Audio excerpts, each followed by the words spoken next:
সম্মানিত দর্শক, ডক্টর মোহাম্মদ ইউনূসের ক্ষমতার উৎস কি? তিনি কতদিন থাকবেন? কবে যাবেন? তিনি কিভাবে এলেন? আজ তিনি যে রাষ্ট্র ক্ষমতা ভোগ করছেন, তার এই ক্ষমতার নেপথ্যের শক্তি কি?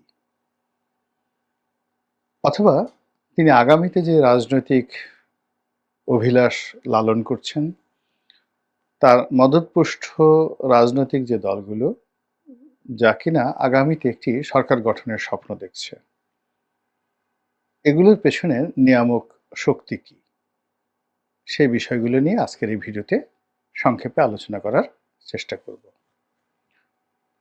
প্রথমত, তিনি যে ক্ষমতায় এসেছেন, এই ক্ষমতায় আসার পেছনে হুট করে তিনি এই ক্ষমতায় এসে গেছেন, বসে গেছেন, আমরা যেভাবে শুনছি, যেভাবে বিশ্বাস করছি, প্রকৃত ঘটনা তা নয়। তিনি পুরো সময়টি শেখ হাসিনার বিরুদ্ধে তার যে মনোভাব, তিনি এত চমৎকার করে সেটি গোপন রেখেছিলেন শেখ হাসিনার জমানাতে, যেটি আমরা বুঝতে পারিনি। কিন্তু সবার শেষে তিনি যেদিন কোর্টে হাজির হয়েছিলেন, শ্রম আদালতে, ঠিক সেই সময়টাতে তার অতীতের সকল রেকর্ড ভঙ্গ করে, অর্থাৎ তিনি সাধারণত কথা বলতেন না, তার পক্ষে আইনজীবী কথা বলতেন। তো আইনজীবী জনাব মামুন, তার যে বাকপটুতা, তার চাইতে কোটি কোটি কোটি গুণ বেশি বাকপটুতা রয়েছে ডক্টর মোহাম্মদ ইউনূসের। তো তিনি যদি সে 2012 সনে 11 সন থেকে কথা বলতেন, দেশ ও জাতির পক্ষে কথা বলতেন, বিএনপির পক্ষে কথা বলতেন, জামাতের পক্ষে কথা বলতেন, রাজনীতি নিয়ে কথা বলতেন, সম্ভবত 2014 সনের যে বিনা ভোটের নির্বাচনটি, এটা হতো না, বিনা প্রতিদ্বন্দ্বিতার নির্বাচনটি হতো না। এরকম তিনি আসলে কথা বলেননি। তিনি কথা না বলে, যেহেতু তিনি কাজের মানুষ, তিনি গোপনে কাজ করে গেছেন। এখন সেই কাজ নিয়ে নানাজনে নানা অভিযোগ করছেন। কেউ বলছেন বাইডেন প্রশাসনের সঙ্গে তার সুসম্পর্ক ছিল, কেউ বলেছেন যে পুরো প্রকল্পটিকে, অর্থাৎ শেখ হাসিনার যে পতন, এটিকে ত্বরান্বিত করার জন্য, বিভিন্ন অ্যাঙ্গেলে মাস্টার মাইন্ড তৈরি করার জন্য তিনি আমেরিকার যে চ্যানেল, সেটা হলো জর্জ সরোজ নামক একজন ধনকুবের রয়েছেন, তাকে তিনি ব্যবহার করেছেন। এরকম অভিযোগ, সত্য মিথ্যা আল্লাহ রাব্বুল আলামিন জানেন। তার জন্য যারা প্রকাশ্যে মাঠে নেমে কথা বলেছেন, তাদের মধ্যে ক্লিনটন ফাউন্ডেশন, হিলারি ক্লিনটন, যারা নোবেল পুরস্কার পেয়েছেন বিভিন্ন সময়টিতে, সে সকল নোবেল লরিয়েটগণ, এবং বিশ্বের নানা রকম পত্রপত্রিকা, অ্যামনেস্টি ইন্টারন্যাশনাল সহ অন্যান্য এনজিও এবং মানবাধিকার প্রতিষ্ঠানগুলো। কিন্তু তিনি নিজে রেসপন্ড করেননি, অন্যকে দিয়ে কথা বলিয়েছেন। বাংলাদেশে তার পক্ষে অনেকে কথা বলেছেন, কিন্তু তিনি নিজে কথা বলেননি, এবং এটাই হলো তার শক্তির মূল উৎস। আমাদের মধ্যে যা হয়, বেশিরভাগ ক্ষেত্রে আমরা ছোট মুখে বড় কথা বলি, নিজের যতটুকু না ক্ষমতা তার চেয়ে বেশি লম্ফঝম্প করি, এবং আমাদের হাতে একটা নসিমন ভটভটি এরকম যদি মেশিন থাকে, সেটা দিয়ে আমরা বিমানের যে রোলস রয়েস 747 বিমানের যে রোলস রয়েস ইঞ্জিন, সেই ইঞ্জিনের কাজ চালানোর জন্য বিমানের সঙ্গে নসিমন ভটভটি লাগিয়ে দিয়ে একটি 747 জাম্বো যেটা আমরা আকাশে উড়ানোর চেষ্টা করি। এই হলো আমাদের মতো সাধারণ মানুষের কর্মকাণ্ড।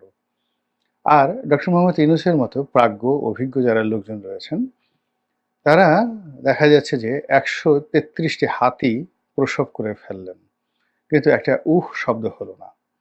কিংবা 1000 রয়্যাল বেঙ্গল টাইগার সমাজে ছড়িয়ে দিলেন, সুন্দরবন থেকে এনে 1000 রয়্যাল বেঙ্গল টাইগার সমাজে ছড়িয়ে দিলেন, কিন্তু একটু শব্দ করলেন না।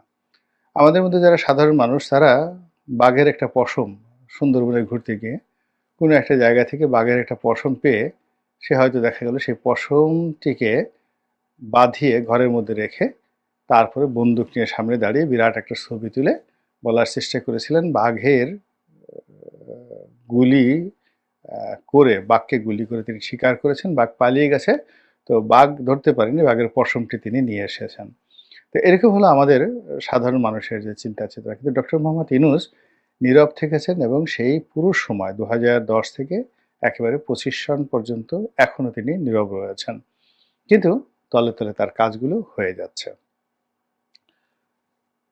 তিনি যেভাবে ক্ষমতায় এসেছেন, যেভাবে ক্ষমতায় বসেছেন, এটি একটি রহস্যের আধার। এ রহস্য আমরা এখনো পর্যন্ত উন্মোচন করতে পারিনি। তিনি যে কথাগুলো বলেছেন বিভিন্ন সংবাদপত্রে, তারপরে বিভিন্ন সাক্ষাৎকারে, এটি অনেকটা দেবশিশুর মতো সহজ সরল উক্তি। তিনি বলেছেন, "আমি শেখ হাসিনার সঙ্গে একেবারে পেরে উঠছিলাম না।" তারপর তিনি বলেছেন যে, "আমি এসব নিয়ে চিন্তাই করছিলাম না। আমি পালিয়ে যাওয়ার চিন্তা করছিলাম। অন্য দেশে থাকার চিন্তা ভাবনা করছিলাম। হঠাৎ করে ফোন আসলো। একটা অভাবিতভাবে আমি রাষ্ট্র ক্ষমতা পেয়ে গেলাম।" তো এটা যখন আমরা শুনছিলাম, আমরা তখন মনে, মনে ভাবছিলাম যে, মাই গড! মানুষ এত ভালো হতে পারে, এত সহজ সরল হতে পারে, এভাবেও কেউ কথা বলতে পারে? কিন্তু পরবর্তীতে একটু চিন্তা ভাবনা করলে আমরা দেখলাম যে না, ঘটনা আসলে তা নয়।